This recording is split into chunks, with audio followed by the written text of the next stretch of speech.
and it depends on the lender, but a fixed rate mortgage, you are going to pay a lot of expenses and a ton of interest in order to break that term. On a variable, you're basically paying a couple of admin fees and 3 months of interest to break that same mortgage. So, all right. Hello. Welcome to episode 181 of KT Confidential, the real estate podcast. We are your hosts. I'm welcoming back my partner, Adrian Trott. Welcome back. Thank you very much. And I am Ariel Kormendy, owners and founders of KT Realty, the Kormendy Trott team, KT Property Management, and your lovely hosts of KT Quick Tips and KT Confidential. That was quite the intro. Very nice. I wish I could say that I was away on like some lavish vacation, but unfortunately, that is not the case. Although I do want to book something. Well, I think after being sick for a week, if you're feeling better, you should certainly take some unwinding time, some vacation time in the near future to soothe your mind, body, and soul. I would agree. We were in the midst of trying to book it, and then we all got sick, so it got delayed. Well, it is the busiest time of the year for us. So once things settle down, it's a great time to escape for a little bit. And you've got a good support staff around you, so it's not like 10 years ago when one person was away. It was 5 years difficult. ago even. Yeah, that's true. We never got a break. Never did. Never did. But now you need to take, now you're getting old. You just turned 40. I know. So your body reacts differently. I was actually saying this last night. I don't know if whoever's listening, once you hit 40, like it's this weird kind of body benchmark. Your body starts doing these weird things. Like at 40, I started reacting, like my body was refusing spicy foods. And I love spicy foods. And I'll still eat spicy and hot stuff, but not the same way. Like heartburn. I never got heartburn before. Oh, yeah. I get it all the time. It drives me crazy. Yeah. Anyway, you deserve a vacation, but welcome back.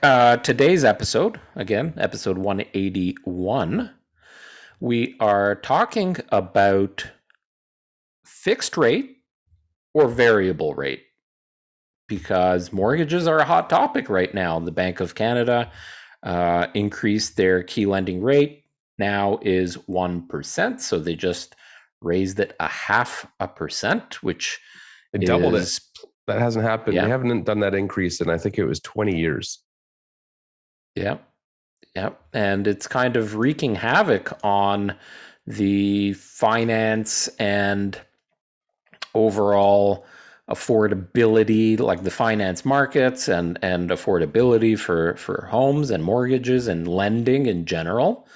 Like I'm looking at my lines of credit and I see, now I'm going to be spending a little bit more money every month on interest. And it's been a hot topic for the last week or two. So that's what we're going to talk about today. Fixed rate or variable rate mortgage. We can talk about pros and cons and preferences and recommendations. Most importantly, for you, those of you that are watching and listening, leave a comment. We'd love to hear what you think about this topic and which direction you've gone in and why. So did you choose a fixed mortgage? Did you choose a variable rate? And why did you opt for that? But let's start by talking about the differences between fixed and variable. Well, I'd say the big thing is people, first of all, they get very fixated on percent, the actual rate, whereas there's a lot more to it. As an example, a number of years ago, I had a client who had taken out a 7-year mortgage, and it was a fixed rate, closed mortgage. And 2 years into it, his career changed, and it took him to Texas, and he had to sell. He had 5 years remaining. He had to break the mortgage. I don't remember the cost, but it was quite substantial. It was, I want to say 30,000. It was a lot of money, whatever it was. Maybe not. No, I think it was like $16,000. So to get out of that mortgage, there was a hefty cost associated with it. And he probably didn't take that into consideration when getting into it. He just saw an attractive rate that was guaranteed for an extended period of time and said, that's a great idea. But if, depending on your intentions, if you're buying it with in potential of having to move before the term is up, if it's something you wouldn't be able to port to a new property, then you should definitely be considering an open loan or a variable rate. Yeah. So basically, for those that don't know, that are wondering what you're referring to and why to choose that option on and it depends on the lender, but a fixed rate mortgage, you are going to pay a lot of expenses and a ton of interest in order to break that term.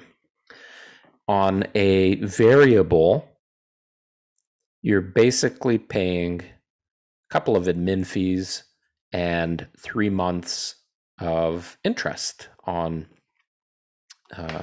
to break that same mortgage. So the difference, like on a $16,000 cost to break a fixed mortgage in your example, if the payment every month is $3,000 a month in the mortgage, the interest on that, call it about half.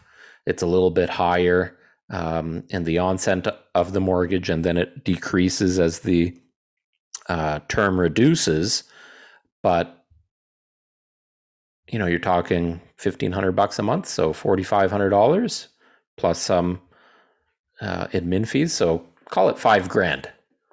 So $5,000 compared to 16,000, and that's using your example, right? Yes. Yeah. So that is one of the primary differences, is being locked into something, and then if you need to, for whatever reason, you said this gentleman, his job relocated him to another country. But we saw in the past few years now, certainly with COVID and people working remotely and people moving further out of the GTA potentially, or needing to downsize, needing to upsize, life changes, and you don't know necessarily. We don't have that crystal ball when those changes are going to happen. You might have a child. You might have, a circumstance that requires you to make a move. So you have to be really, really careful. Yeah. But let's talk about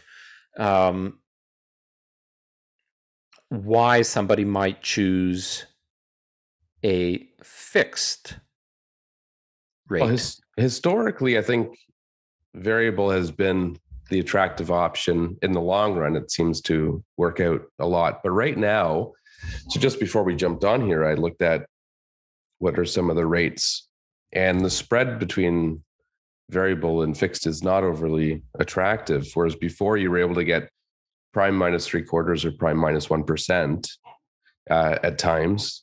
And now you're seeing prime minus a half, or you can get fixed rates for not a whole lot more. And one of the options I saw that was interesting to me was a short term, like a 2-year term fixed rate. And that's something I think would appeal to me, because I think there's some uncertainty of where things are going to be in a couple of years, or even in a few months. By the end of the year, it'll be interesting to see where we're at. So I guess there's a lot of things to consider, but that option is appealing to me. They used to do quite attractive fixed rates for longer terms. My friend in January set himself up with a 7-year term and a fixed rate, I want to say at or below 2%. And now that same fixed rate for the same term is 2.5% higher. So, I think there's a lot of factors that go into it that I can't speak to as far as how all these rates are determined and how the bank's getting, how they're able to loan out the money on different terms at various rates. I think it's good to work with a mortgage broker, first of all, to shop around and get the right options. Well, options is a key word there, but I want to caution everybody to not just shop the rate, right? That's like shopping for a realtor that provides the lowest commission. It's very similar in that there could be things that you are not receiving or options that you don't have within that mortgage, such as prepayment options, skip a payment, right? Like as an example, RBC in most of their mortgages builds in prepayment options. Usually it's about 10% of the mortgage every year. So if your mortgage is $500,000, you might be able to prepay up to $50,000 in that year to reduce your mortgage and ultimately reduce your cost of borrowing. Skip a payment can be a good option if you are, if you're sick for a couple of weeks and income is low, or if you plan, like you said, you plan a vacation, so the vacation costs money. Maybe you're not getting paid during that time or paid less. Or maybe you just want a bit of a breather during Christmas, as an example, when you're spending all this money on gifts and entertaining. So sometimes you want to have that flexibility. And sometimes with a lower rate comes less flexibility. And sometimes with that lower rate comes higher costs to break that mortgage. So you have to really think hard about, do I want to commit to this type of financing for 7 years? And my caution is that most people just look at the rate, look at the payment, and sign, and don't read the fine print and don't ask the questions. So make sure you are asking the questions. What penalties could I incur if I break this mortgage? Am I able to skip a payment? Am I able to change my payments? Am I able to change the frequency of my payments? And are there any prepayment options? So if I do get some extra money, can I pay that down? The other thing to consider is, if it's an investment property, I always recommend a variable rate as long as your monthly payment can stay the same. So if your monthly carrying costs can stay the same and the interest rate happens to go up, that's okay. You're still writing it off against the revenue for that property. So you're getting an extra tax expense. Yes, ultimately it is costing you more over the long run, but you're playing that game of, I get a lower rate now, so I'm saving on the interest now. In the long run, maybe I'll pay a bit more. So you're trying to balance it out as best as possible, but you are giving yourself that flexibility. So if it's an investment property, we had this similar scenario. We just sold our townhouse a couple of months ago, where we thought we would probably own it for 5 years or possibly more. But we had it for just over 2 years? 2.5 years, yeah. Yep, 2.5 years, and we decided to sell it. And we were on a variable rate mortgage, so we paid the 3 months interest. And holy crap, Adrian, you really need a new office chair. Where did you go? That is brutal. So for those of you watching, obviously you see what I'm looking at, plus all his gym equipment in the back. But look at that chair. Oh my God. Wow, you would think by now you'd be able to afford a new one, unless it's I'm like one of those, those lazy boy chairs that no, grandpas no. keep forever. It is the furthest thing from that. It is extremely uncomfortable.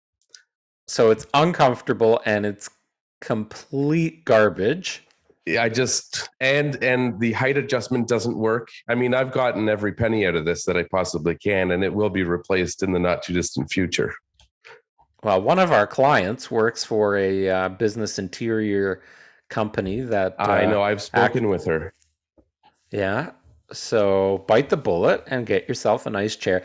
Now you are looking at some seriously high end office chairs where I don't think I could ever spend more than a few $100. Although I will say this chair, which I have, okay, so it used to have, so for those of you that are listening, you need to hop on to ktconfidential.ca and watch this. This is episode 181. We're talking about ktconfidential.ca. interest rates and Well, office chairs. yeah, great topic. So this office chair used to have a headrest. Yes. Okay. So that broke, and it's always been extremely uncomfortable. And I bought it at Staples, and I think this was $300 to $400, like one Yeah. of the higher end. And seemingly in the store it was comfortable, but once you get it at home and actually use it on a day-to-day basis, you start realizing what you like and what you don't like, and it's starting to peel to the fake leather, whatever it is, or plastic is starting to peel. So I'm going to look for one too, because this provides no support. I think this is a problem actually that a lot of people have now working from home, certainly during the Sure. pandemic, right? So Yeah. you're not alone. If anybody has an awesome office chair that they want us to look into, leave a comment. We need some opinions, need some options. It's hard to pick. I need an Anyway, office chair store where you could just go line them up and sit in each one. doesn't that exist? It does, but I can't find the chair. There's a couple chairs I would like to try, but they're not there. Well, But stop being anyways, so picky. well, if you're gonna buy a nice expensive one, you should be. Well, based on your current one, it looks like you'll probably use it for 25 years, so that is an investment. It certainly is. um, your point of a mortgage broker is a good one. A lot of people default to their bank.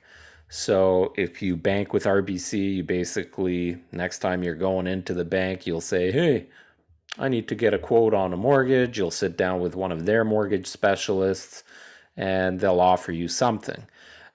A mortgage broker usually has access to a bunch of lenders. So in this case, it could be TD, it could be Scotiabank, it could be credit unions, even private lenders, or what's known as quote unquote B lenders as well. So if you're self-employed or you were taking some CERB during the pandemic, or your hours were cut, or you're unable to come up with some documentation that's needed, whatever. There are so many variables that a mortgage broker really can find a great option to work with your specific needs. And the beauty with that is they take an application and your credit rating doesn't get affected while they're shopping it around. So it would be identical to you going into the bank. So it's one credit inquiry, then they can shop it around and see who's going to offer you the best terms, the best conditions, and the best rate. And then you're working one on one with somebody that truly understands your needs, your wants, your future plans, and they're committed to you. That's how they earn their business. They're not making money on any other facet. They're not making money on your deposits or your RSPs or your savings or whatever. They get paid when your mortgage closes, and you don't pay them anything. So it's the lender that gives them a little bit of a commission for sending them that business. So it really is a good option to speak to a broker. If those of you listening want a referral to a broker, we do work with a couple of very, very good brokers locally, and we don't take any referral fees or anything. Once in a while, they'll buy us a beer, but we don't get any. We don't get any kickbacks. We don't believe in that. It's something to provide our clients and followers good service. So if you need a recommendation, just leave us a comment or send us a DM. Anything else you want to add to this? Yep. Well, I think it's interesting the way, especially with the way prices have gone over the last decade. I think these things are becoming more important, and I think we'll see the structure of mortgages change too. But I feel like a mortgage payment is in many cases similar to how some people view cars, in the sense of it's just becoming a monthly expense, and many people will never own their house. So it becomes more of what are the appealing aspects of a mortgage as they relate to flexible terms, flexible payment options, like you're saying, like being able to forego a payment 1 month, skip a payment or whatever. I think that'll become more popular. They used to do back in 2008, I think it was, they canceled 40-year mortgages. I think we may see longer terms at some point come back in just to make it more affordable. There are other countries in the world where they do that.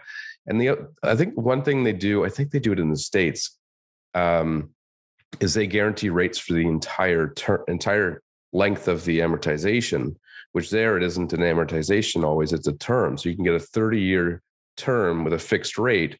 So I think something about that is appealing because you can budget and know exactly what your expenses are going to be for the full length of the term, which I'm surprised they don't do that, because that's potentially that could get people into a lot of financial problems if they go to renew and the rates are double, which right now is very reasonable to expect that to happen for many.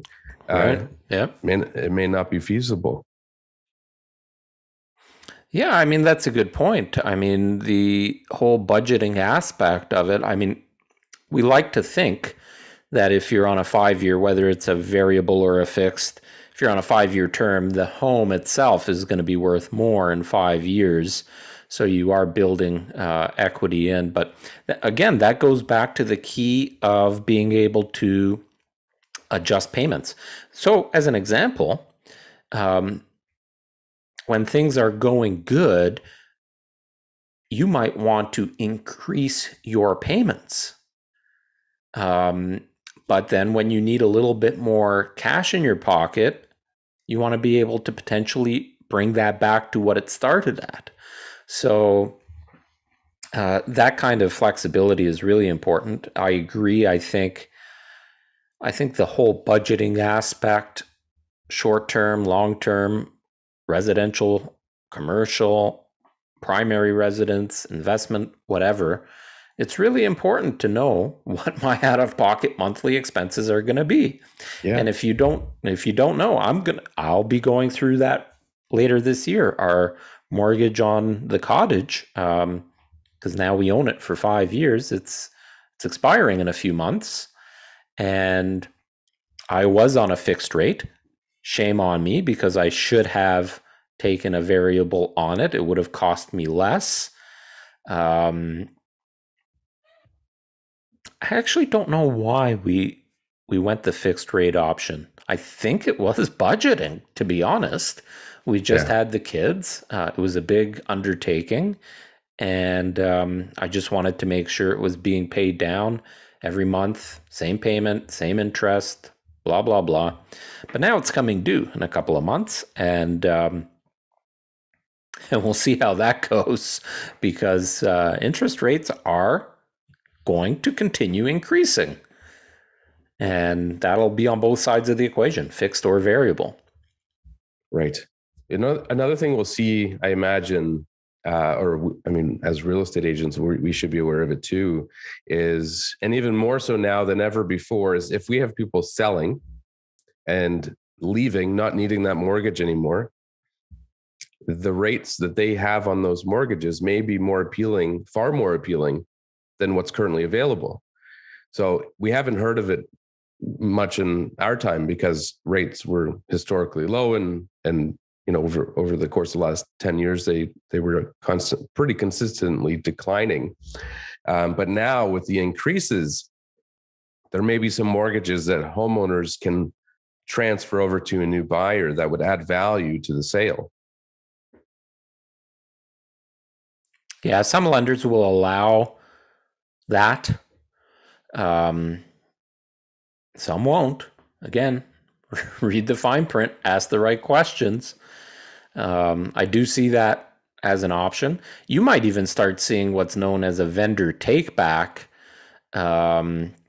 mortgage, where the seller actually holds the mortgage going forward. So you're paying the seller the mortgage payments, but as the rates with the banks and lenders, financial institutions increase, there could be opportunities for that type of, we'll call it private lending. So if the bank is asking for 7% rate, somebody might start coming along saying, "Oh, we'll give it to you for 5.5%," right? Yeah. And potentially have more flexibility doing that. Like, I know there are lenders right now, not prime lenders, like not the big banks, but there are lenders that are going well beyond the debt service ratios that big banks would normally look for. So, if you just happen to have, especially this happens a lot with self-employed people or people that earn cash, like tips, they actually are making more money than shows on paper. And on paper, they've got whatever 60% of their income is debt. So certain lenders now are really going and stretching into those territories as well. So we're going to see a whole. They also look at that other source of income as a source of income, right? Where other banks would not. Correct. And I don't think a lot of the banks have caught up to the new generation of earning income. A lot of side hustles now, whether it's... How much you making on your OnlyFans account now, Ariel? Yeah. I owe them about $3,000. So, yeah, well, OnlyFans is a great example. Like, you look at all these TikToks where they're asking, or you get that guy that goes around asking, "Hey, that's a nice car. What do you do for a living?" You ever see those? Yeah. I can't remember his name, but yeah, you see a whole bunch of young girls driving very, very high-end cars, and their answer is, "Oh, I have an OnlyFans." So, whether it's OnlyFans or, a podcast that's created to earn revenue, or an Instagram account that's really killing it, or a Shopify. But even many of those are traditional in the sense that it's traceable income. Documented. Yes. Right? Versus something like side hustles such as what you enjoy with garage selling and flipping, where that's not so provable. That's not really provable income, but one bank may consider it if they can see the consistent deposits going into the account, whereas another may not. Right. So you're talking about the people that have eBay stores that are deferring taxes by flying under the radar. Is that what you're saying? Yes. Yeah, there's whole, and of course, if you work in a restaurant, especially as a waiter, as a host, a hostess, you are probably earning cash tips. So, and let's not talk about those convenience stores that certainly don't claim all of their income, because I'm sure there's some of them out there. Anyway, episode 181, KT Confidential, fixed rate, variable rate. What do you guys like? What have you done personally? We'd love to hear your feedback. What's up on the next episode, 182? On 182, we will be talking about if a buyer does not, what to do if a buyer does not give the deposit? Good time to have that discussion with the change in the marketplace. If somebody buys a home and they're stuck, they can't sell theirs, or since they purchased, something else popped on the market or whatever. So that It's an important conversation next for week. Buyers and sellers. So tune in. That'll be in episode 182. Thanks for watching. Thanks for listening. Episode 181 of KT Confidential, the real estate podcast. Make sure you subscribe and leave us those comments. Send us those DMs. Tell us all about your mortgages. We'll see you next week.